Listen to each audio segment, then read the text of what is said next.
Y le damos la bienvenida a un invitado que ha llegado aquí a la radiográfica. Le quiero dar la bienvenida. Él es Matías Capeluto, director ejecutivo de Casa Patria Grande. Es candidato, además, al Parlamento del Mercosur por Unión por la Patria, presidente del partido Red por Buenos Aires y además acaba de lanzar un libro que se llama ¿Qué hacemos con América del Sur? Bienvenido, Matías, ¿cómo estás? Bien, muchas gracias. Gracias por la invitación. Fue accidentada la llegada, pero llegamos.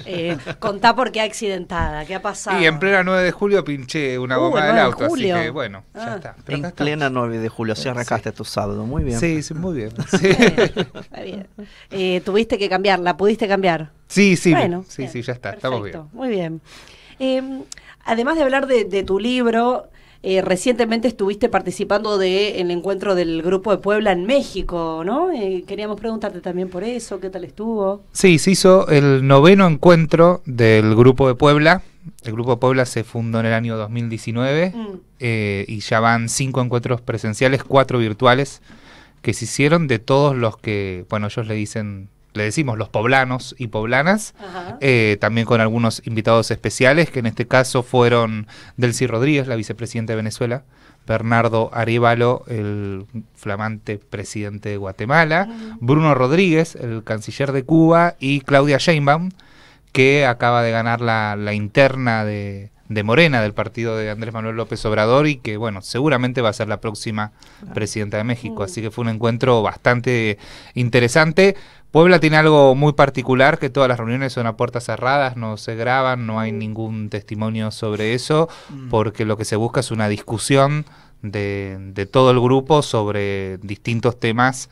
En este caso hubo sobre cambio climático, sobre la situación de Guatemala, sobre la situación económica de América Latina, así que fue bastante interesante. Me parece interesante retomar, porque dijiste se crea en 2019, pero ¿cuál es el fundamento, el objetivo de este grupo? ¿Por qué ese grupo se funda en ese año? Hace muy poco nada más. Hay distintos espacios en América Latina y el Caribe que aglutinan a espacios políticos, del progresismo, del campo nacional y popular, pero no había uno que nuclee directamente a líderes y lideresas de la región, y se crea en el 2019 como un espacio de articulación. Pensemos ese 2019 donde el movimiento progresista nacional popular en América Latina y el Caribe era casi inexistente. O sea, tenías en ese momento cuando se lanza estaba Bolivia, estaba México y no tenías mucho más.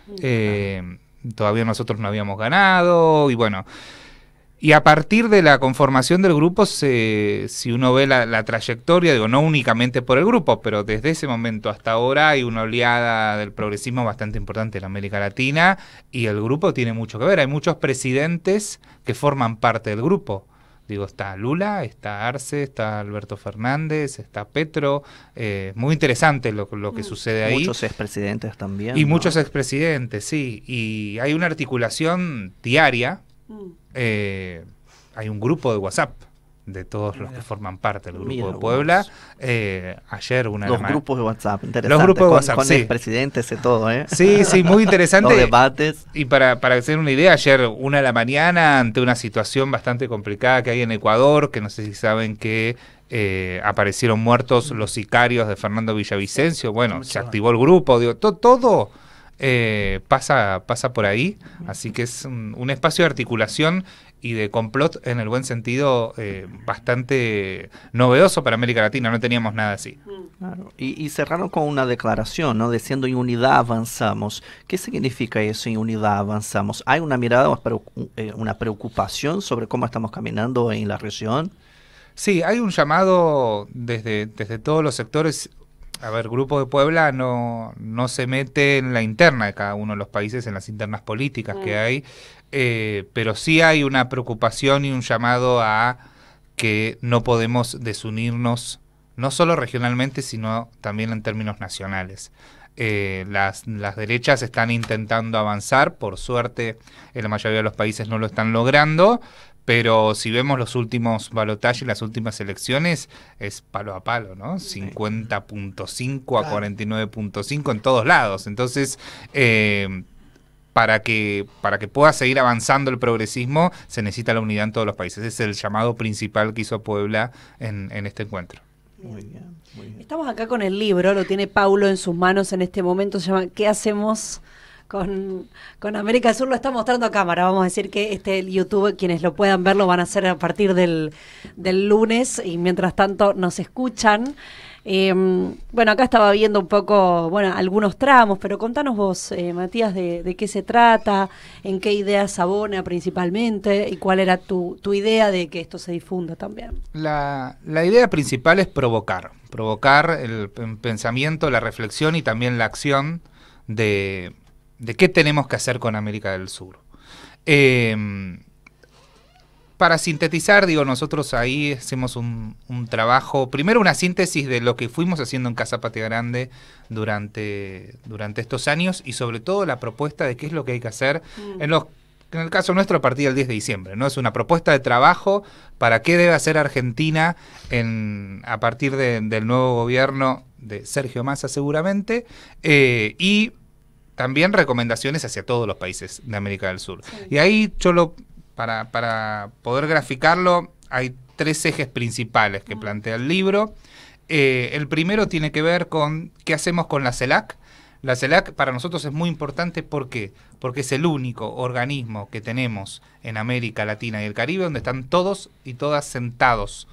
No hay exclusiones. Claro. En el resto de los organismos y mecanismos nos está pasando que sí, en algunos no está Cuba, como en el caso de la OEA, en otros no se acepta Venezuela, en otros como UNASUR todavía está desintegrado, en Mercosur no estamos todos. Bueno, entonces la CELAC, que es donde estamos todos, necesitamos de empezar a darle un mínimo funcionamiento. No quiere decir de agregarle burocracia y transformarlo en un ámbito más donde haya gente trabajando que después no sabemos qué resultados da, sino una mesa de articulación concreta. Ahí está la propuesta de hacia dónde hay que ir con CELAC y cuáles son, esto por recomendación de Alicia Bárcena, que ahora es la canciller de México, cuáles son los planes de trabajo que debe aglutinar la CELAC, como el plan de autosuficiencia sanitaria, como el plan de soberanía alimentaria, y qué hacer con cada una de esas cosas. El segundo eje tiene que ver con la convergencia de organismos y mecanismos. ¿Qué es esto? Nosotros en América Latina, si agarramos desde la década del 60 hasta ahora, estamos con un promedio de que cada 3 años y 4 meses creamos un organismo, mecanismo nuevo y decimos, ahora va a ser por acá. Y si vemos toda esa historia, desde el 60 hasta ahora, nada cambió, nada hubo profundo que hoy esté sólido en América Latina en cuanto a organismos y mecanismos. Y vemos que tenemos 9 parlamentos regionales, 17 organismos de integración, 11 mecanismos de cooperación, 4 bancos de desarrollo y financiamiento. Entonces, cuando vemos todo eso, y ahí en el libro está graficado en un mapa que no se entiende porque es realmente lo que está pasando. Lo estaba viendo, sí, sí. Es que cuando nosotros vemos todo lo que... Si tenemos hoy, digo, esperemos que no, pero una pandemia nuevamente, y vemos lo que nos pasó hace 3 años, no hubo una sola reunión de ministros y ministras de salud de toda América Latina y el Caribe. Es tremendo. Perdón que te corte, sí. Pero por ejemplo, hay sectores que reivindican, incluso en general de la derecha, que dice que algunos de estos organismos no sirven y lo trabajaron para destruir, ¿no? Si vamos a hablar de la formación del Grupo de Lima y todo lo demás, ¿no? ¿Vos decís que hay que tener más efectividad en estos mecanismos multilaterales o cuál es la crítica? Nosotros lo que vemos es que se van como apilando, como capas geológicas de organismos y mecanismos que no terminan dando soluciones a los pueblos. O sea, está pasando eso. No hay un uso eficaz de los recursos que los estados y los pueblos disponen, de los funcionarios y funcionarias que hay atrás de cada mecanismo y organismo. Entonces, hay que aplicar inteligencia estratégica. Nosotros decimos, no hay que salir a cerrar organismos y mecanismos. Hay que ver cada uno de qué se va a encargar, porque hoy tenemos algún tema puntual, un desastre natural en algún país de América Latina y el Caribe y no sabemos a quién llamar.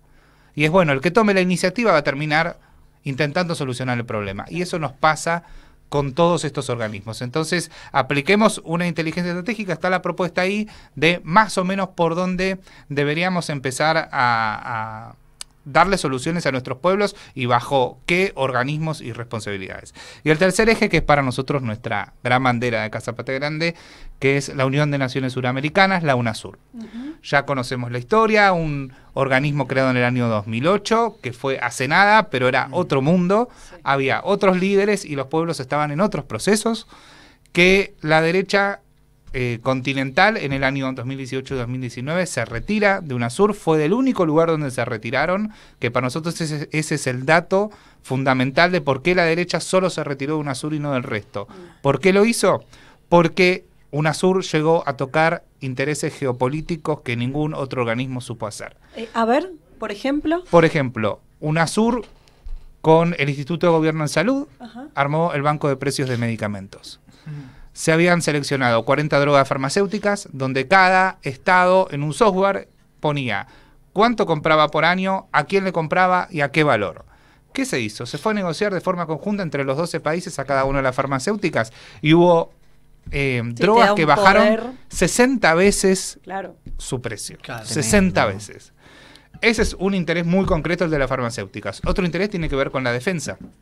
UNASUR supo hacer la Escuela Suramericana de Defensa, en contraposición de la Escuela de las Américas que está en Panamá, que ya sabemos todo lo que hizo en América Latina. Toda el área de defensa de UNASUR, además, trabajando sobre la premisa de la paz, supo construir una común unidad entre todos los ejércitos de América Latina. Se compartió por primera vez cuáles eran los gastos en defensa de cada uno de los países. Son datos muy sensibles que se compartían entre los países. Digo, y ese tipo de cosas obviamente tocaba intereses geopolíticos. Bueno, y así podemos seguir enumerando. Eran 20 mesas de trabajo. Nosotros trabajamos sobre esas 20, sobre cuáles funcionaron, cuáles no, en qué avanzaron, en qué no, y qué quedó de materia pendiente. Y esa reconstrucción de UNASUR que nosotros promovemos desde Casa Patria Grande, bueno, sabemos que este fue el año de empezar a reactivar UNASUR con el reingreso formal de Argentina, con el reingreso de Brasil. Ya está finalizando su trámite Colombia. Paraguay ya dijeron que van a volver a entrar. Así que UNASUR hoy está en un proceso de reactivación encabezado por Brasil y por Argentina. Bueno, y ahí está toda la propuesta que nosotros planteamos para UNASUR 4.0, donde nosotros decimos sobre todo con qué hacemos con la burocracia de UNASUR, qué hacemos con los temas que tiene que tocar UNASUR. No estaba cambio climático, hay temas sociales que tampoco estaban incorporados, entonces, y también hubo otros que no terminaron de avanzar muy bien. Entonces, bueno, determinar si los retomamos o no y se lo dejamos a otro organismo. Y lo último, que está en un anexo, UNASUR, como todo organismo de cooperación, tiene un tratado constitutivo, o sea, los 12 presidentes en el año 2008 firmaron cómo va a funcionar esto. Y nosotros estamos haciendo una propuesta de reforma de todo el tratado, de todos los artículos, donde estamos trabajando sobre cuestiones muy concretas. Por ejemplo, el consenso. A ver. El consenso es algo que en América Latina y el Caribe está bastante instalado, de que todos tenemos que estar de acuerdo para avanzar. Nosotros estamos diciendo que no, que hay que terminar con el consenso en América Latina y Caribe. Hay que democratizar. Sería por mayoría. Exacto, hay que democratizarlo. Porque el consenso se termina transformando en un veto. Claro. Porque se te opone uno y te tira abajo todo. Claro. Eso nos pasó el año pasado con la presidencia pro tempore de CELAC, por ejemplo, que desde Argentina se impulsó empezar a darle más volumen, y Jamaica, Nicaragua y Uruguay dijeron no, y se cayó todo. Claro, sí. De los 33 países se opusieron 3. ¿Y ese nuevo tratado constitutivo cuándo sería presentado en el próximo encuentro de UNASUR? Bueno, la agenda viene de esta manera. Ya se conformó el Consejo de Delegados de UNASUR, es decir, los representantes oficiales de cada uno de los países, que van a conformar una comisión para empezar a discutir esto para la próxima reunión de cancilleres, que sería el primer trimestre del año que viene en Bolivia, y el que a partir de eso ya corresponde que se haga la primera reunión de presidentes de UNASUR. Bueno, tienen los tiempos diplomáticos, cosa que también nosotros hacemos algunas críticas ahí de la diplomacia, y por eso el planteo final que se hace sobre todo el libro es que la etapa nueva que tiene que venir con la integración tiene que abrirle las puertas a los pueblos en los mecanismos y organismos. Claro. ¿Cómo se abre eso? Institucionalizado. Sí, pero es dándole presupuesto, porque Bien. en general es, bueno, O sea, sí. cada organismo o mecanismo te dan, bueno, toma, acá tenés 10 pasajes, júntense. Bueno, no es así. Hay que asignar un presupuesto específico de cada uno de los organismos y tienen que tener la voz en cada una de las mesas de trabajo. Y cuando hablamos de los pueblos estamos hablando de asociaciones gremiales empresarias, de sindicatos, de centros de estudios, de universidades. Es como que cada uno hace integración, las universidades lo hacen por su lado, los sindicatos lo hacen por su lado, los empresarios en general por el trabajo que venimos realizando y los diálogos que tenemos, no hay como un trabajo regional empresarial muy fuerte. Bueno, lo tienen que hacer. Digo, ahí se explica nuestro comercio intrarregional, que es el más bajo del mundo. O sea, nos vendemos muy poco entre nosotros. Entonces, todas estas discusiones hay que instalarlas en la mesa de trabajo. No hay que dejar solo que las decisiones queden en manos de cancillerías o esperar a que los presidentes y presidentas se lleven bien entre ellos. No tenemos tiempo, los pueblos tampoco están aguantando. Y además pareciera ser, digamos, en la aceleración, vos decías 2008 era otra región, fue hace en realidad muy poco, pero en los tiempos tan vertiginosos en los que se da la vida política y la vida de los pueblos en estas democracias que hemos construido, digamos, demandan también, pareciera ser...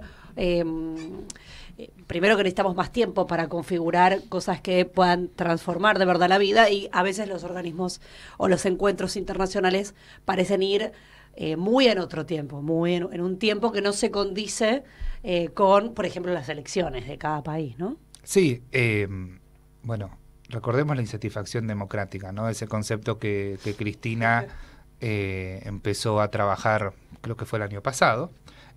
Bueno, tiene mucha razón Cristina al hablar de la insatisfacción democrática, y es, digo, si lo aplicamos ese concepto a la integración regional, es absolutamente claro y evidente. O sea, no se están dando los resultados que los pueblos necesitan. Claro. Y hoy los grandes problemas estructurales que tiene América Latina y el Caribe necesitan soluciones regionales, ya no alcanzan con soluciones nacionales. Les voy a dar un ejemplo concreto que aprovecho y los invito a todos y todas que están escuchando 11 y 12 de octubre. Nos dijo que hay una sorpresa. Sí, eso después, sí. Bueno. 11 y 12 de octubre en el Centro Cultural Kirchner vamos a hacer una conferencia suramericana sobre soberanía digital e inteligencia artificial. Bien. Y una de las cosas que vamos a trabajar tiene que ver con el futuro del trabajo. Y ahí hay un tema regional, pero que afecta a cada uno y a cada una de los trabajadores de América Latina y el Caribe. Si hoy una persona, quiere salir a trabajar en una plataforma, ya sea Uber, Cabify, Rappi, Pedido Ya, lo que se les ocurra, o incluso vendiendo por Mercado Libre o vendiendo por Amazon, cada vez contamos con menos derechos como trabajadores en esas plataformas. Sí. ¿De qué manera puede ir a negociar un país, incluso como Argentina, con Uber, para ver de qué manera darle más derechos a sus trabajadores? No hay manera. La única manera es regional.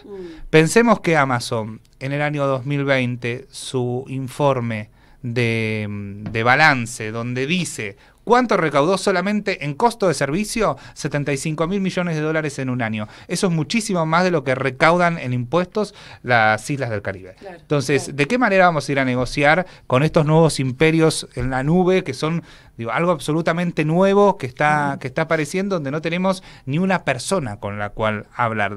Es muy difícil para un trabajador, no tienen con quién hacer una interlocución, y se les vende encima el concepto de vos sos un emprendedor, vos sos tu propio jefe. Sí, estás autónomo. Es Matías Capeluto a quien escuchan, ya estamos sobre el final del programa, autor de ¿Qué hacemos con América del Sur? Apuntes para una eficaz unión regional en la era de los algoritmos.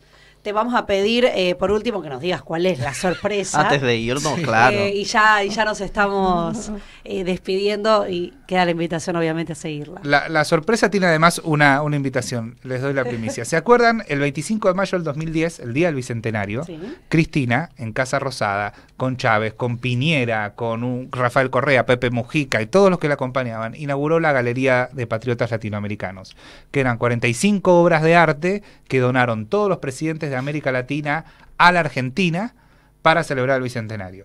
Todo eso terminó en una galería que estaba en la Casa Rosada. Bueno, cuando asumió Macri, obviamente embalaron todo y terminó todo en un contenedor. ¿Lo recuperamos? El lunes viene a Casa Patria Grande y el jueves a las 11, e invito a todos y todas que quieran venir, se va a reinaugurar la Galería de los Patriotas Latinoamericanos y va a quedar ya como patrimonio de Casa Patria Grande. Mirá vos. Jueves a las 11, recordanos la dirección de Casa Patria Grande. Carlos Pellegrini 1285. Bien, bueno, qué lindo. Ahí estaremos, vamos, ¿no? Qué importante, vamos. además. Nosotros vamos seguros, así que podemos mostrarlo a través de las redes. Perdón, ya estamos. ¿Dónde encontramos el libro? El libro va a estar a partir de la semana que viene en latir.gov.ar, en las redes de Casa Patria Grande, porque va a ser obviamente de circulación gratuita. Y bueno, también después de la primera vuelta va a estar la presentación en Buenos Aires, así que después les cuento. Muy bien, hay mucha tarea hasta la primera vuelta y falta muy poco tiempo. Matías, gracias por venir. Gracias a ustedes. Bueno, queda la invitación abierta para seguir dialogando aquí en Radiográfica.